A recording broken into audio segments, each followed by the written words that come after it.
লন্ডনে চিকিৎসার জন্য যাওয়া বিএনপি চেয়ারপারসন খালেদা জিয়া পবিত্র ঈদ উল ফিতরের পর দেশে ফিরতে পারেন বলে জানিয়েছেন যুক্তরাজ্য বিএনপি সভাপতি চেয়ারপারসনের উপদেষ্টা এম এ মালেক। আমরা ওনাকে অনুরোধ করেছি যে আমাদের সাথে এইবার ঈদটা করে যান।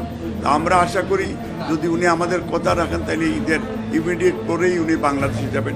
এম এ মালেক জানিয়েছেন বিএনপি চেয়ারপারসনের স্বাস্থ্যের অবস্থা এখন অনেকটাই ভালো। পারিবারিক আবহে মানসিকভাবে স্বাচ্ছন্দ্যেই রয়েছেন। এছাড়াও তারেক রহমানের লন্ডনে একসঙ্গে রোজা ও ঈদ পালন করবেন। লন্ডনের কিংস্টনে ছেলে তারেক রহমানের বাসায় থেকে বর্তমান চিকিৎসা নিচ্ছেন খালেদা জিয়া। বিএনপি চেয়ারপারসনের ব্যক্তিগত চিকিৎসক ও দলটির স্থায়ী কমিটির সদস্য ডাক্তার AZM জাহেদ হোসেন জানান, চিকিৎসকরা বাসায় গিয়ে খালেদা জিয়ার স্বাস্থ্যের নিয়মিত মনিটরিং করছেন। গত ৮ জানুয়ারি লন্ডন ক্লিনিকে ভর্তি হন বিএনপি চেয়ারপারসন খালেদা জিয়া। এর আগের দিন কাতারের আমিরের Sheikh Tamim bin Hamad Al সানির পাঠানো রাজকীয় বিশেষ অ্যাম্বুলেন্সে ঢাকা থেকে লন্ডনের হিথ্রো আন্তর্জাতিক বিমানবন্দরে নামেন তিনি। সেখান থেকে সরাসরি খালেদা জিয়াকে লন্ডন ক্লিনিকে নিয়ে যাওয়া হয়। 25 জানুয়ারি লন্ডন ক্লিনিক থেকে চিকিৎসকদের ছাড়পত্র পেয়ে ছেলের বাসায় ওঠেন।